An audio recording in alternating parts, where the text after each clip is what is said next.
Yo, what's going on, everybody? It is 3 p.m. here in Chicago, Illinois. It is a beautiful, almost hot. I mean, it is not almost hot. It's a hot day. Today, we don't have the air conditioning on, though.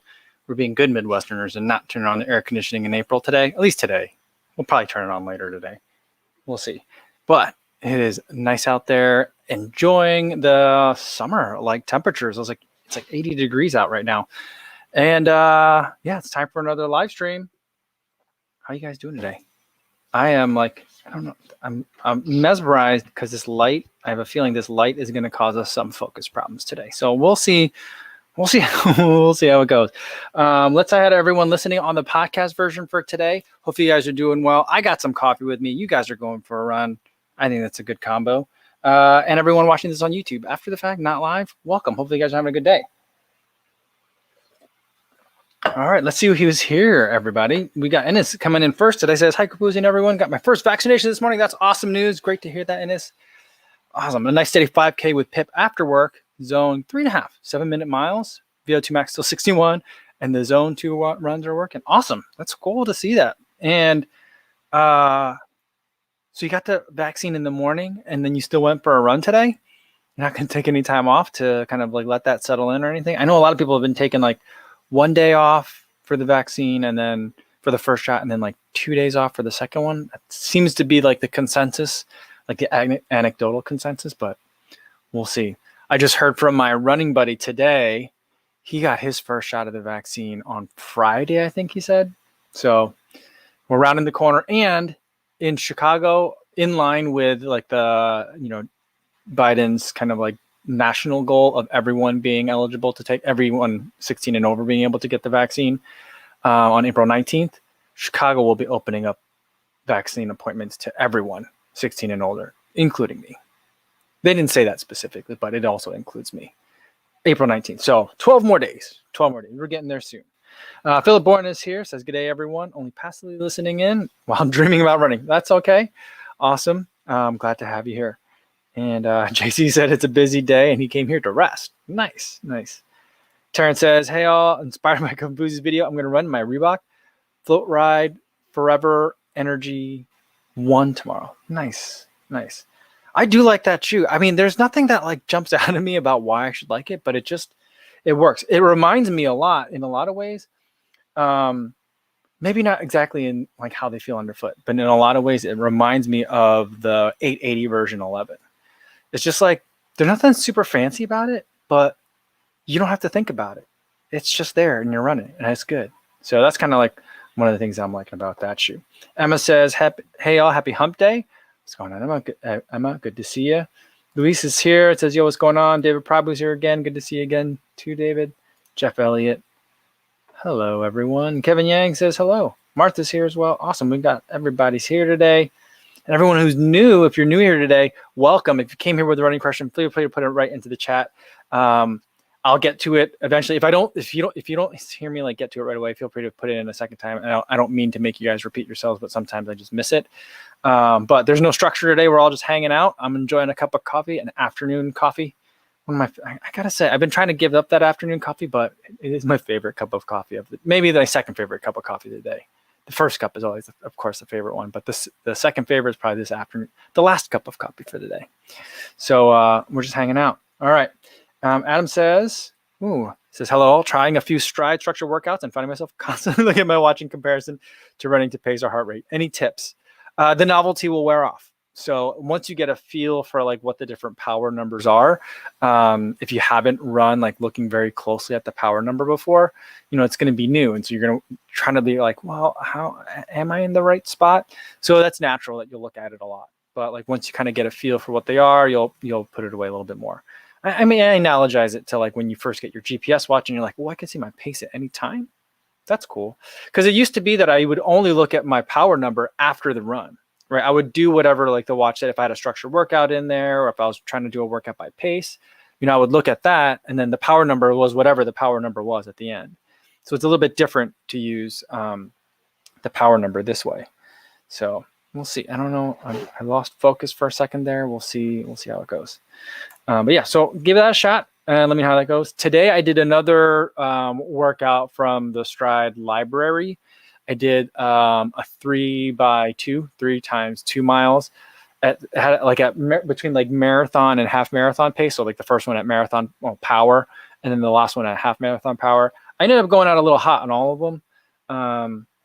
But I've been bouncing back and forth between having my Polar Watch do the workout, like run the workout, or having the Apple Watch run the workout with Stride.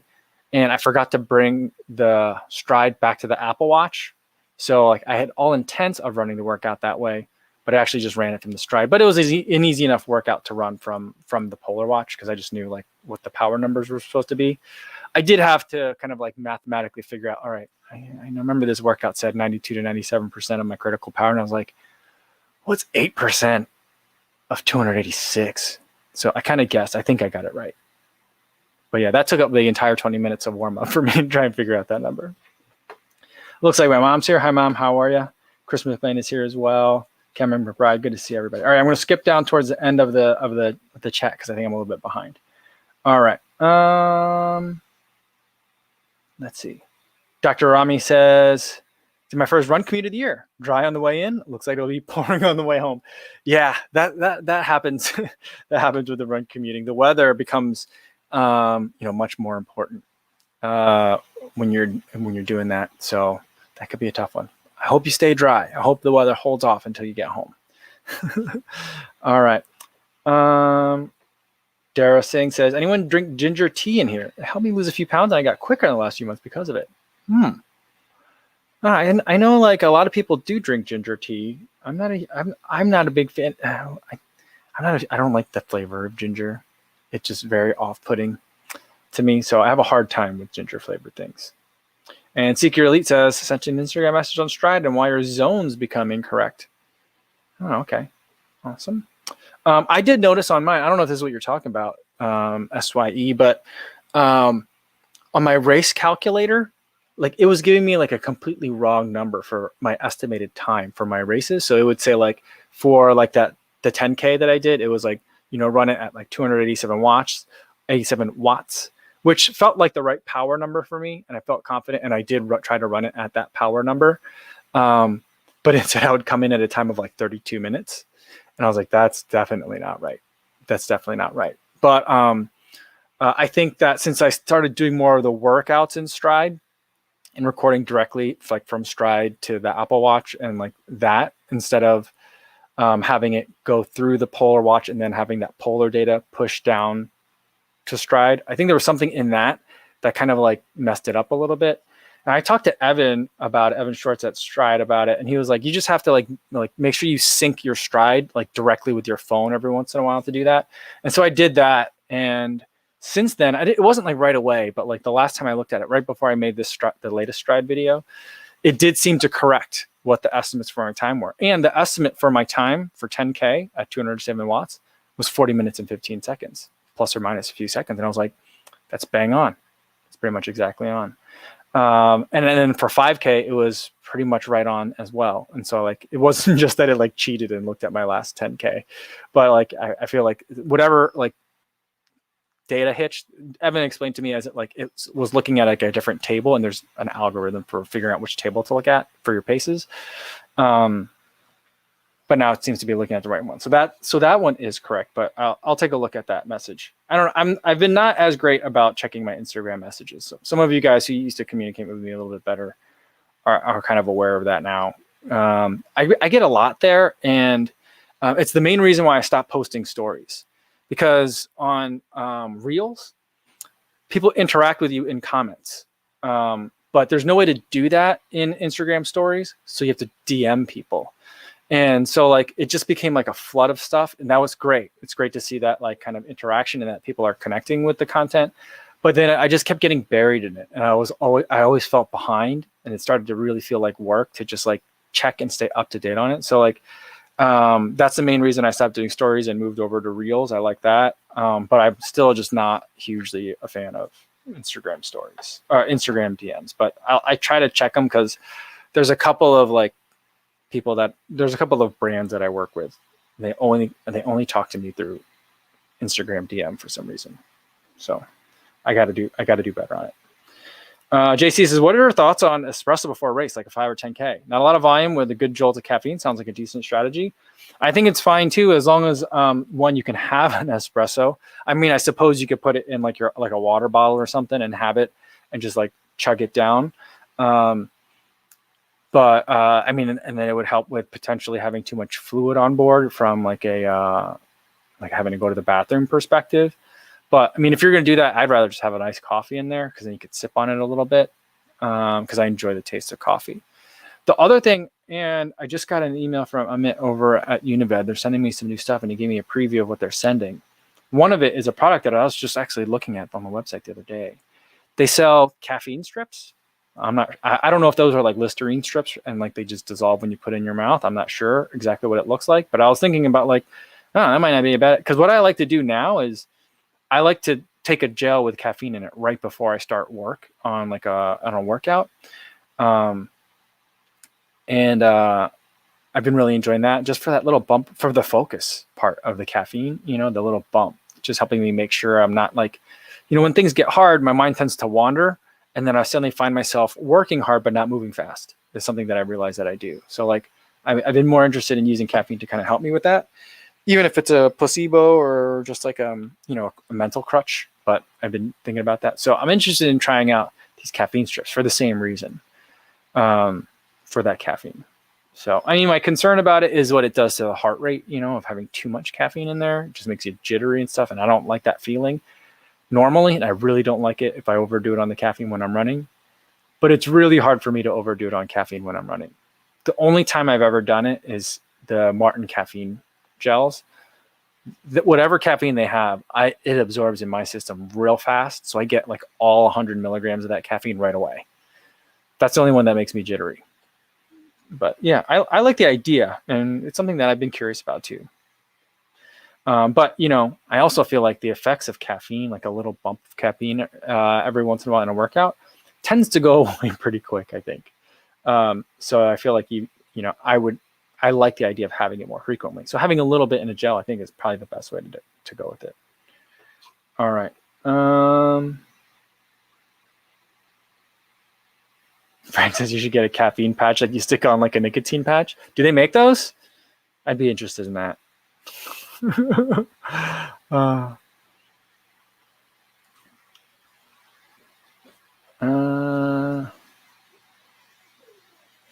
right. Cameron said, I had an espresso before a race and I turned into George Clooney. It was weird.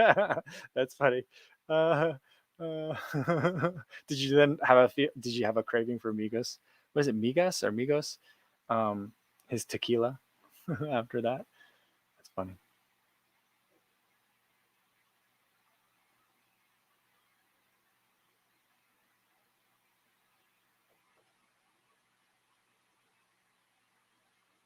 All right.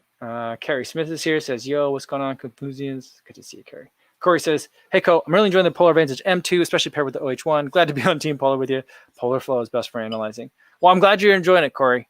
I think that's a good pairing as well. I like those two devices. They just work for me. And I do like looking at Polar Flow. It is a great way of looking at the data. Now today, though, because I did do something different, I did have to because I didn't set up the workout on my Polar Watch for today. I did manually lap whenever I went from like warm up to work to recovery to work again. And so if you do that and you turn off, well, at least in Polar, if you turn off like the auto mile markers, then and you mark that workout, that run as a workout in Strava, then it will kind of break it down for you a little bit more nicely, so you could see like what was. You don't have to look at it just by the mile splits, but like it doesn't work. I can't figure out a way to make it work with the Polar Watch, where if I have a structured workout where it automatically clicks over from like rest to work to rest again, to make that also those like demarcations also show up in Strava. So that's kind of like annoying to me, but I'm getting what I need out of Polar Flow for that one. So I'm okay with it overall, but that's just a weird quirk. But glad you're liking it, Corey. Scott said, I ran the Float Ride Energy 2 today. Need a shoehorn to get it on. Don't feel tight once it's on foot. Do you really? I'm trying to think. I don't think I had that issue with mine. But I do enjoy my 3s. And I did enjoy the Grow. The there was something about those laces. They weren't that functional because it was like the eco version, and so like there was something about those laces that weren't that functional, but they were just very soft, and they're very you just wanted to touch them. Just always wanted to touch them. I don't know why. All right, Marchan Koko's here. He said made it. Hostdog says, "Co, do you feel there's a benefit to using stride power number over heart rate zone training, or vice versa, apart from the instant feedback, or do you think the numbers are tied similarly?" I don't think the numbers are always tied similarly. I think that depending on kind of like, I think once you reach like a kind of like an equilibrium state, like once you get to like a certain like level of fitness, I think they start to like even out. But if you're depending on like where you are in your training, like your respiratory system can respond to a stimulus at a different rate than say like the musculoskeletal system. So like I think there can be times where they're a little bit out of sync, but for the most part, I do feel like they kind of like they can be somewhat equivalent. So for me, a big part of that is having the instantaneousness of the power number versus like the lag of heart rate that you get for running intervals. So that's like a big thing for me. And the other thing is like the power number, like that race power calculator that Stride gives. I do think that that's a killer feature that it can give you. And so like I might be like, all right, I think I can run this marathon on 165 beats per minute. And then like I might start feeling really strong during like the taper and be like, no, you know what? I want to go for like running this race at 170. But it's going to take me a little while to get to 170 beats per minute. And I don't really know if I can run a marathon at 170. Pretty sure I can't, but I might think I can, and so like then like I feel like in terms of putting a governor on myself to make sure I'm not outrunning my abilities, I do like the power number for that reason. So that way, like I don't have to worry about like trying to make it up on the uphill or downhill. I just make sure I'm putting out the best closest to that power number that it gives me, and whatever the finishing time ends up being is what the finishing time ends up being. So it's like a different kind of approach to racing, not racing to meet a time, but racing to meet a potential, I guess. So that's like another thing that I do like about it, other than like in the middle of a workout, that race guidance is that's kind of what I like. That being said, like, if it gives me a number, say like 287 for the 10K time trial that I did, I like the idea, even though it doesn't really tell you to do it. I like the idea of like starting below that number and then finishing above it. So that way I'm kind of averaging that number. I like to sneak up on that number and then surpass it at the end.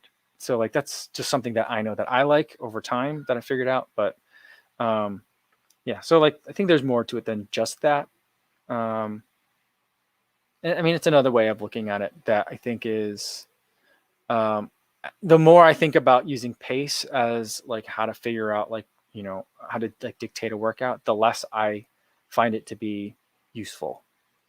I mean, you can certainly do it, but there's just a lot of things like, are you fatigued? What are the weather conditions like? Humidity conditions? I feel like there's a lot.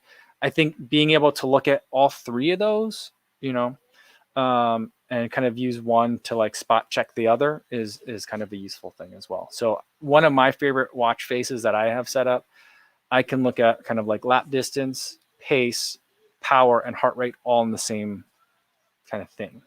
So that way I can be like, okay, all right, I'm getting a good sense from these different metrics of what my body is doing. And then I also have perceived effort as well. So maybe I'm overcomplicating it, but just a couple of different ways of looking at it.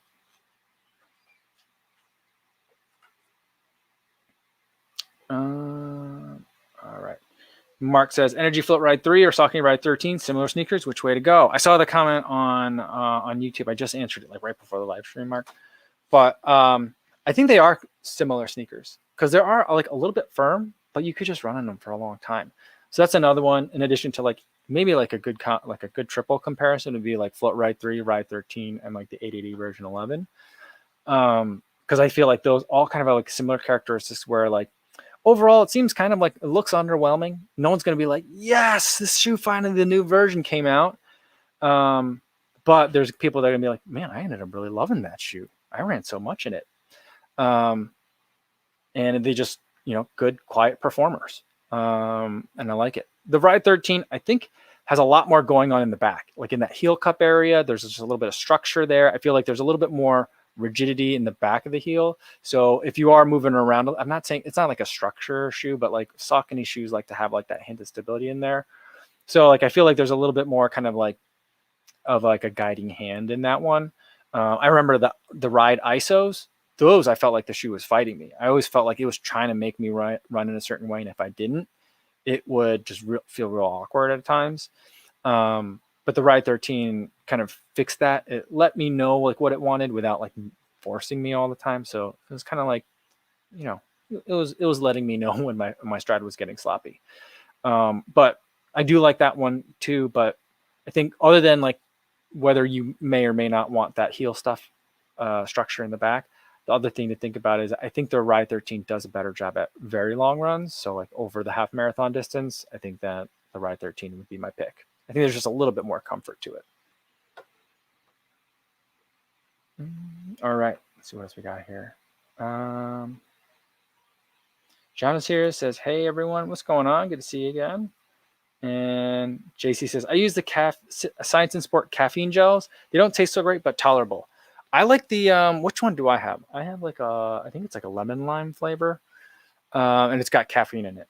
I think 50 milligrams, maybe 35 milligrams. Not a lot, but I have that one. I enjoy that flavor, and it has a lot of like volume to it, a lot of liquid, like all the Science and Sport gels do. I wouldn't mind if they doubled the caffeine in it. I feel like they could go higher on the caffeine, but it's got a little bit of caffeine in it, and the price is pretty good. It's not super expensive, so that is one that I do really like.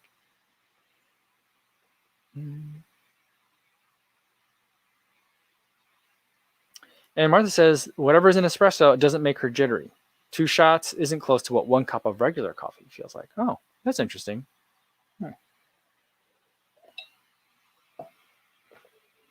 Are there differences? I mean, it's all coming from the same kind of bean, right?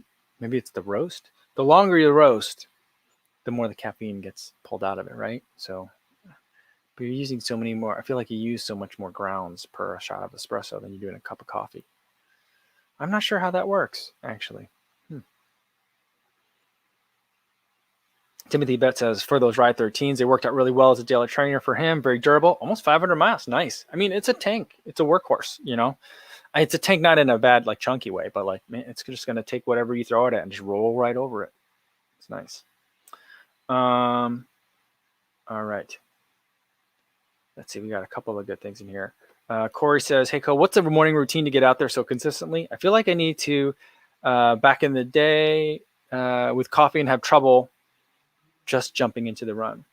I mean, I get up early and I do work first. So I'm stuff that I like. So I'm doing my YouTube videos then. Like if I had to get up early and do like work, that'd be kind of miserable. But I get up and I do something for myself first. And then like after I do that, then I get ready for the run. I also have a hard time like waking up and running. My body just needs some time to like have that cup of coffee, go to the bathroom. I usually don't eat, but sometimes if I do want to eat, I want to make sure I have enough time for that. So I ease into it.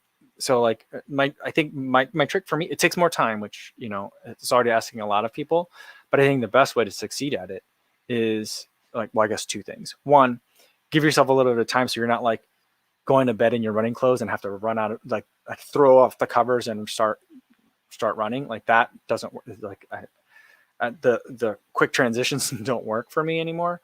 And the other thing is like, I know if I don't get out there, I won't get to do it. So it's like, do you want to do it or not?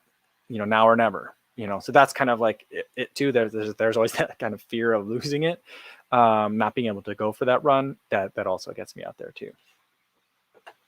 All right. And Sean says, hey, Co, no, you're not a hiker, but I'm doing a 20-mile, 10 miles up down Grand Canyon hike next month. Any tips on fueling in that environment?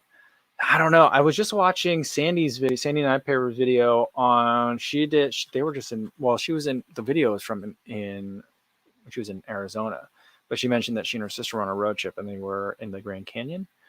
And that's an area that I'd love to try to run or hike. I watched Ryan Doozer's video. He did the rim to rim. I think he did there and back in like a day, right? Was it in one day? And so, I mean, that's a long enough that's a rigorous enough journey, and the temperature changes, from what I understand, are significant enough that I would just make sure you're bringing enough the hydration. I think I mean, I'm sure you're doing a lot of research on it, but like I know that there's points where you can pick up water along the route, a route as well. Like there's a I don't know if it's a well or like a fountain, like a water fountain or what, but there's a place where you can get water along some of the routes. But make sure you're getting enough water, and then I'd probably bring a mix of gels and food to get through that, and maybe some gummies, because I don't, if it gets real hot, you don't know what your body's really going to feel like eating, unless you already have that dialed in already. So like I think for a hike, I'd want to eat food. Maybe not trail mix, but like, I don't think I'd want to eat just gels. I think that would be like, I'm moving slow enough that I could be eating a sandwich right now. Is probably what I would think in my mind. Although I don't want to, no, I don't think I'd want to bring a sandwich, but so that's kind of what I would think for fueling is to, I would say overdo it rather than underdo it. That's about as much help as I can give you, because I've not done that hike before. And my longest hike is probably like 2 hours. So, and that's like with my kids and stuff. So it's not really hiking the entire time. But let me know how that goes, Sean. That sounds awesome. That sounds like a lot of fun. Chris says coffee grind size, water temps, and brewing method extracts more caffeine delta than differences in the bean type, light and dark. Oh, really? Oh, I didn't know that. That's interesting. And Frank says for the Grand Canyon hike, you definitely would want to bring a sandwich. All right, so bring a sandwich then. I will tell you the Camelback Zephyr fits 2 Jimmy John's footlong subs, and one on each side here, so you could do that. Although I would recommend, probably if it's going to be hot, don't bring one with mayonnaise in it. That's probably not going to be good for you. Jack Murphy says, I think that's how I said it right. When are the ASICS Magic Speed coming out? I thought that they were supposed to be releasing April 1. And then I also had a calendar update for me for like April. I think it was for April 1, because it was like 3/29 was like the embargo lift date, and then I had another notification a couple days later, so that would have been April 1. That's when I thought they were supposed to come out. But like on the ASIC site, it seems to be later. Same thing happened with like the New Balance. I thought, although I think that became available today, like for shipping. I know you could pre-order. You were able to pre-order in Running Warehouse, but I think they started shipping today. So I don't know. So that's one I'm interested in seeing, but the Magic Speed, I'm super interested in seeing. If that would have been available, I would have got my nephew a pair of those, because I don't know. I don't think I knew that he was running track, but I saw a picture on Instagram where he was running distance medley, and so I was like, well, I gotta get him some new shoes, because he was in something in Brooks that was just like, those look like hiking shoes, and he's on a track. He can't. That's not that's not acceptable. I mean, that's fine if that's what he likes. I'm hoping that it's not something that like an orthopedist recommended or something. So I sent him some Hyperion Tempos, but I would have loved to send him some Magic Speed. I was thinking about sending him some Meta Racer, because I think that might have been pretty good. But if he's running like the 4x4, 4x8, it seems like he's only running relays. I wonder if he's also throwing, but because he's a big kid. But it's a weird combo, right? But I think it's a pretty small high school. But so like, I don't know when it's coming out, but I've been checking. Will Willing said, saw a compilation review of the Mach 4 and Rebel 2. The guy used a pod to compare foot strike pronation and time shoes on the ground. That's interesting. That's getting pretty intense. That's a lot of effort. There's more kudos to that. That's way more effort than I would want to put into it. Interesting. I think that's an interesting comparison. I like that. Jeff Ellie says Running Warehouse has ships in April for the Magic Speed and still a pre-order. Yeah, I'm not a huge fan of that. Yeah, Mr. Random says Des Linden is playing the 50K world record attempt next week or this week. I thought it was next week. I saw something. Billy Yang posted something. They did apparently that 26.2 that she threw down the other day, like a couple weeks ago down in Arizona. Apparently Billy Yang followed along for parts of that and filmed it. I think that's what it was. And so there's like a hype video that Brooks put out. So I saw that Billy Yang put it out, but I didn't see it from Billy Yang's account. I saw Pete Bromka retweeted it, and I saw it that way. So yeah, I thought it said that she's going to be trying sometime next week, because for a while It was just like at some point it's going to be a secret. She's just going to do it. And I thought it was just going to be like a Strava surprise.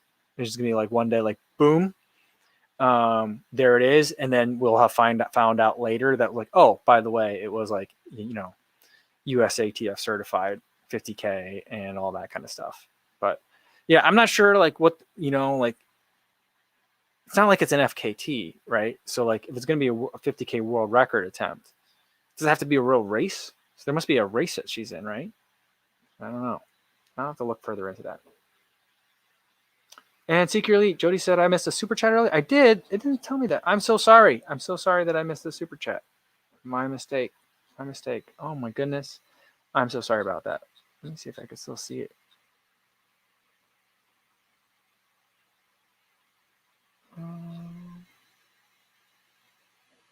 I'm looking for it. I don't see it up here though. So sorry about that.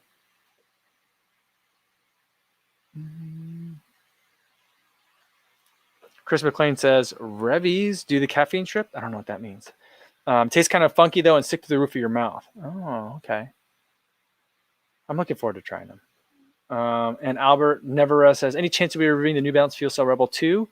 I want it for sure. I definitely want to try that one. I just don't have any.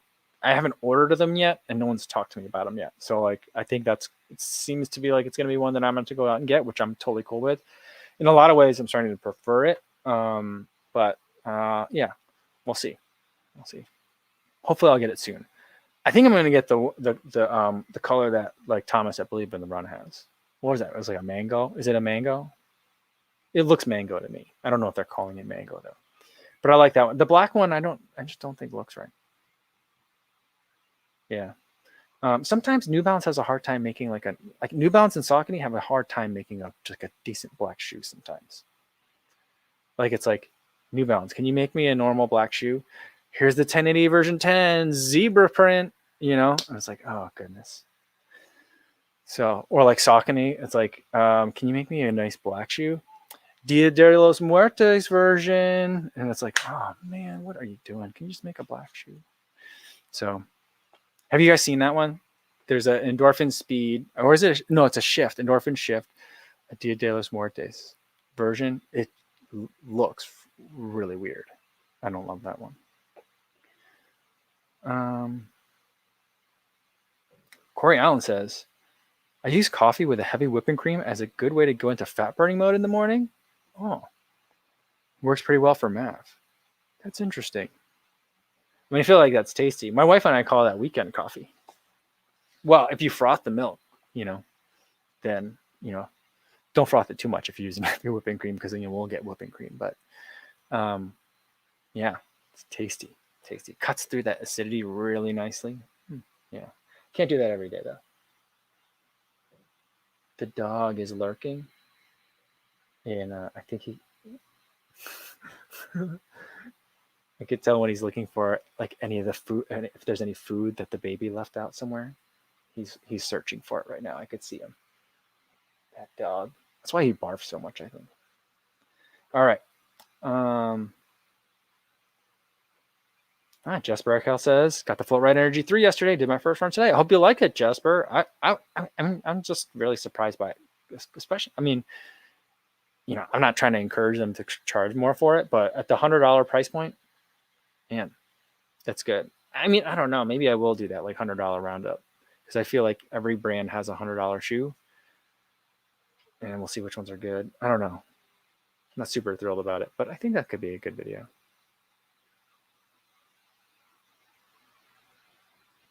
Frank says, is there something that actually gives you a heart rate target recommendation for races? I don't think there's, because I think it's pretty individualized. So people that have been doing heart rate training for a long time will generally know like what heart rates that they should be looking at. I was listening to, Floris Gearman had someone on his podcast a long time on the Extra Miles podcast, who was an ultra runner. She ran everything from, half marathons up to like, I think she did up to 100Ks. And she did everything by heart rate. And she was basically like, from like marathon and up, every time you go up a distance, I add 5 beats of heart rate to like my goal heart rate. So like there's different like kind of like general rules that people apply to it. I mean, I know from like basically from overdoing it at races and hitting the wall, like when I've increased my heart rate to a certain level and then then I died an hour later. I was like, oh, apparently I was not running at marathon pace or marathon effort. I was running at threshold. I know my threshold is somewhere right around 170, 171. Usually when I'm in like marathon race readiness. And so, I mean, I don't know if that's going to, how much that's going to change over time, but I'm somewhere in that area. So like that, I know is like, that's a pretty good heart rate for me. Oh, I should go back and look at my recent 10K time trials. I think I came in at about 172 beats per minute on that. So I think that's about right. And so I think like, today I did that workout 3 times 2 miles, starting out at like marathon effort, ending up closer towards threshold. And I think the averages for that, kind of bore out the same thing where I was like about 165, for marathon pace. That might be a little bit high for marathon pace, maybe closer to like routine 160, 165. And then I was a little bit over 170 or close to 170 on average for the last 2 miles. So like, that's how you can kind of figure that out, going off of experience, and just trying to tinker around with the numbers a little bit. Because it gets to be a little bit more specific, I think.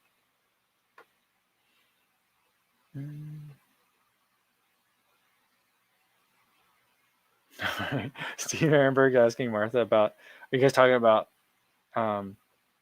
Des Linden? What do you think she's going to wear? I mean, the 50K world record, she's going to be doing it on roads, right?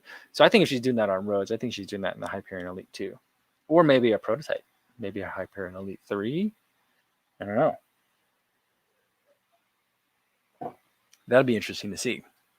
Yeah. I'd be surprised if she doesn't show up in the Hyperion Elites. That'd be my guess. But can you imagine if she showed up in like DNA Levitates, like the DNA Levitate 4, like with that glossy midsole? That'd be pretty amazing. The DNA Levitate with the knit upper, that one. Does anyone have that? Did anyone try that? I see people occasionally running in the DNA Levitates, and I'm like, that's an interesting choice. I want to ask them about it, but I don't want them to. Well, I don't want to be creepy. But yeah, interesting. And Jesper talking about his Float Ride Energy 3, his first run today. It was a versatile shoe. Did slow running and stride sprints. Nice. Good. Awesome. That's what I think too. I mean, it's just, you could throw a lot at it and it'll be able to handle it really well. All right. Let's scroll back down. Because I missed the super chat. I'm really sorry about that. Oh, okay. Frank is saying, for the heart rate, is there an app that does the equivalent of the stride and race power recommendation heart rate based on some sort of data analysis of your runs? That I'm not aware of. That's an interesting idea. I feel like that's something that Polar certainly, I think, could probably figure that out. I mean, Polar kind of does that. Especially if you use the Vantage V2 and do like the VO2 max test, or it'll just figure out what it can determine kind of what your max heart rate is, and then from there it'll use like percentage formulas to kind of give you your zones, and also from the zones can give you some of that kind of guidance. But there's nothing that's like the heart rate monitor that's like Stride. I've never seen anything like that. That's interesting. Remy says it's not creepy if I go up to someone and be like, "Tell me about your shoes." It's research. Funny. Evan Schwartz say the baller move would be Christmas. This is it. Christmas version of the levitate with the jingle bells. That'd be amazing. That would be amazing. Imagine if she showed up with all like Brooks holiday novelty apparel, like a St. Patrick's Day T-shirt, and like the Christmas levitates, and then like 4th of July Brooks socks, like that. That would be, oh man, if she just took like the overstock of all like the holiday releases from the past couple of years. That would be so cool. Oh man, that's fun. All right, let's see what else we got here. Ed Chan says you should do a review or at least do a first run in a cheap shoe like a Nike Downshifter.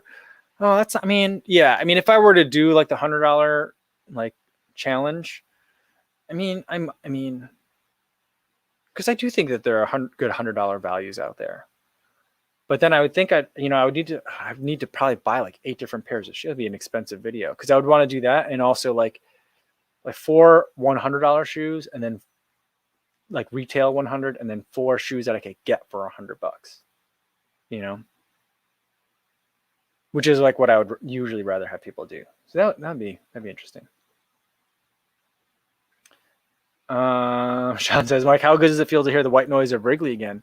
You know, I haven't heard it yet. Yesterday, my daughter saw the lights on at night, and they were like, "Is there a game on tonight?" And I was like, "It must be. Lights are on at the park." So it's nice. I mean, because like the neighborhood's like, you know, getting back to normal, so that's good. But it's also like kind of ominous too for me at the same time because I'm like, should we be doing that? I'm not sure if we're going to be doing that because then like, you know, even if the ballpark itself is relatively controlled, which Wrigley Field is not really known as a bastion of self-control, like the surrounding neighborhood like is getting pretty normal. Wrigleyville is being Wrigleyville, and so that's always a concern, and it also is driving a lot of like the uptick in cases in not Wrigley Field necessarily, but like they're saying that 18 to like 29-year-olds are driving a surge in cases. So it's good to see. The weather's nice. You know, sounds of summer, all great. You know, I've been seeing a lot more people at the park, you know, along the lakefront trail. It's all great. It's good to see that.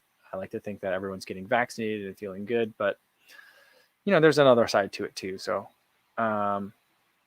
there's still a little bit of ambivalence that I'm feeling about it, Sean. Yeah, Corey says, stay out at threshold as long as you can in the marathon. You'll be trashed by mile 18. Get as fast as you can at MAP and then ramp up when the race starts at mile 18. I mean, you don't have to tell me that. I've definitely gotten trashed. Well, I lasted to about 19 and a half. I wasn't in threshold the whole time, but like, yeah, I mean, I got burnt twice in a row. So, you know, I got some work to do. It's a long way before I think I'll do another attempt at 3. There's a lot of other like, you know, I guess ducks that I'd like to get in a row first. I think that's it.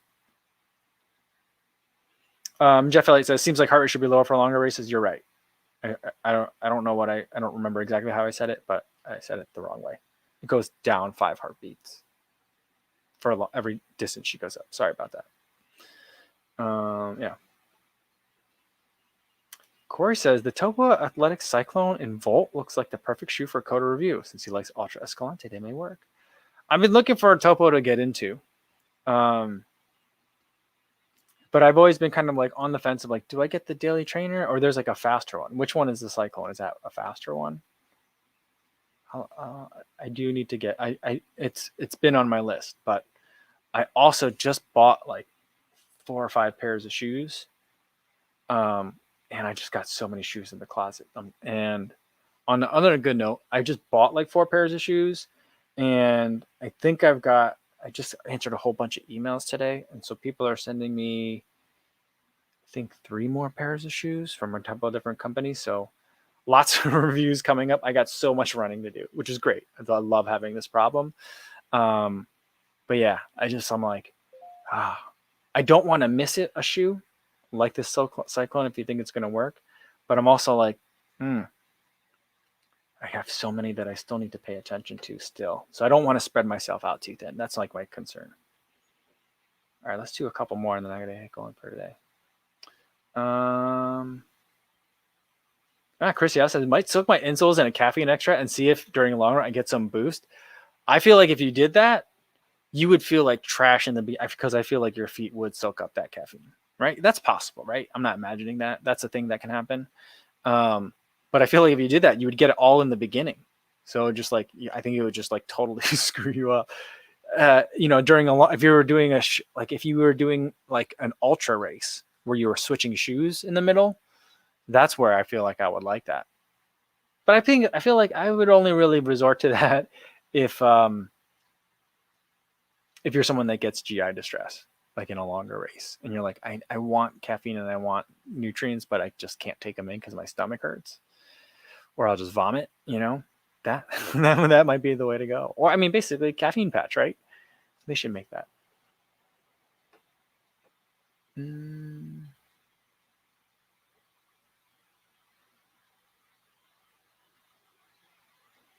MC1796. Any thoughts on the Go Run Razor 3 Hyper versus the Rincon 1? Both available from 80 to 100 bucks. Ooh. Yeah, I like both of those shoes a lot. The Rincon 1 fits pretty snug. So, and the Razor 3 has a lot more room in it. So I feel like that's going to be a deciding factor for a lot of people. I'm trying to think of which one I would say I like more. I like them both so much, but I think I like the Rincon 1 a little bit more. I mean, I ran a lot more in the Rincon 1 than I did run in the Razor 3. So that might be like subconsciously telling, like my way of telling myself which one I like more. But I did really like both of them. I feel like I like Hyperburst, but I like the Puma Deviate, like Nitro Foam. I like the Brooks DNA Flash. I like that better. But I also think that Hyperburst is better at a wider variety of speeds. So depending on exactly how you're going to use these shoes, the Razor 3 might be better. But I do like. I'm leaning towards the Rincon 1. They're both, for me, like a speedier. They could be used for speed days. They could be a fast long run shoe. They could also be like fast long run shoe. That's kind of the way I would use them. Both of them. All right, Jay Lee's back. Says best daily training shoe and racing shoe for beginners doing about a 150 half. I think that a good one would be, I think like the Boston 9 would be a good choice for you guys. Rincon, I think would also be a good racing shoe. Endorphin Speed, I think Endorphin Speed is probably the number one choice for the racing shoe. And the daily training shoe to go with it. Let's see, what would I like to go with either of those shoes? There's so many that you could pick from. I don't think there's one. Oh, I think a Mach 4 would be a good one. I like that. I think the Invincible could be a fun one as well. I've been running a lot in the Invincible. I'm pretty close to 100 miles, I think. I'm not sure if I'm at 100 miles on it, but that 100-mile review should be coming up soon. And I am getting some interesting wear on it. Not unexpected, but interesting. So that could be another one to do. We've been talking about the Reebok Float Ride. That one, that would be, I think, a good choice. Ride 13, 880 version 11. Oh, here's an interesting. I think this would be a good combo, like the 1080 version 11 and like a Rincon. 1080 version 11 and an Endorphin Speed. Yeah, I think I like that. That'd be a good pair. I like those two. All right. I think I'm going to leave it for today, guys. Sorry for the person who I missed the super chat. I'm so sorry about that. I really apologize for missing that. I usually can kind of see it. My app gives me like a little banner on top when it goes up there. So like I'm sorry that I missed that. My apologies for that. But tomorrow's video is going to be I think I'm going to do a face mask update one, so the comments should be real interesting on that. But I think that they're not going away anytime soon, and it's getting hot, so figured I'd give you my information. So we'll talk about that, and then we'll do another live stream in the afternoon. It'll be happy hour. Bring your recovery beverage of choice. Hopefully I'll see you then. In the meantime, be safe out there, everybody. Thanks.